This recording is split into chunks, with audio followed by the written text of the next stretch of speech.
Shalom, Bapak Ibu Saudara yang dikasihi oleh Tuhan. Kita berjumpa kembali dalam program Amazing Grace. Dan hari ini kita akan merenungkan satu bagian firman Tuhan di dalam Matius 5 ayatnya yang ke-7. Di sana Tuhan Yesus mengatakan bahwa berbahagialah orang yang murah hatinya karena mereka akan beroleh kemurahan. Nah, tidak jarang orang Kristen yang membaca bagian ini kemudian menilai dan menyimpulkan bahwa perkataan Tuhan Yesus merupakan perkataan yang paradoks. Mengapa demikian? Paling tidak ada dua alasan. Pertama, karena alasan Tuhan Yesus menyebut orang berbahagia itu terdengar tidak masuk akal atau tidak menguntungkan bagi perspektif dunia pada umumnya. Nah, alasan yang kedua adalah karena apa yang Tuhan Yesus sampaikan itu tidak sesuai dengan realita yang terjadi. Begitu banyak orang yang berduka, tetapi memang mereka pada saat yang sama tidak bisa merasakan kebahagiaan. Begitu banyak orang yang melakukan kemurahan hati kepada sesamanya, tetapi mereka tidak mendapatkan apa yang setimpal. Nah, untuk itu penting bagi kita mengerti apa arti kata berbahagialah yang Tuhan Yesus maksudkan di sini. Makna asli dari kata berbahagialah di sini adalah supreme blessedness, supreme happiness atau perfect bliss. Nah, jadi kalau dikatakan itu merupakan berkat yang paling sempurna, kebahagiaan yang paling puncak, itu berarti kita tidak merasakannya pada saat kita hidup di zaman ini. Tetapi kita merasakannya, mengalaminya pada saat Tuhan Yesus datang kedua kalinya dan menggenapi segala sesuatu.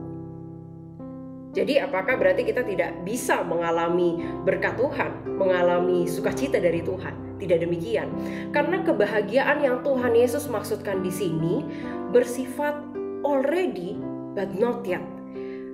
Artinya apa? Sudah diberikan kepada kita, tetapi memang belum sempurna, belum utuh. Kita bisa merasakan, mengalami sukacita dari Tuhan, mengalami berkat dari Tuhan. Tetapi keutuhannya nanti pada saat Tuhan Yesus datang kedua kalinya. Lalu apa yang menjadi kebahagiaan paling puncak, berkat paling sempurna sebagai orang yang percaya kepada Tuhan? Berkat kita yang paling sempurna, kebahagiaan kita yang paling puncak adalah ketika kita hidup glorifying God dan kita hidup serupa dengan Kristus. Nah, untuk itulah di ucapan bahagia ini Tuhan Yesus itu menyebutkan kualitas-kualitas hidup yang perlu dimiliki oleh murid Kristus. Dan di bagian ucapan kelima ini Tuhan Yesus menyebutkan adalah kualitas hidup yang murah hati. Murah hati itu ada dua jenisnya. Yang pertama adalah generous, yang kedua adalah merciful. Dan yang Tuhan Yesus pakai di sini adalah kata merciful. Kalau generous itu lebih kepada sikap yang senang membagi-bagikan apa yang mereka miliki kepada orang lain, orang yang ringan tangan dan sejenisnya.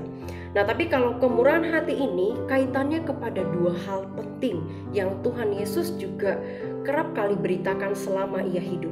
Yaitu pertama adalah kindness, yang kedua adalah forgiveness.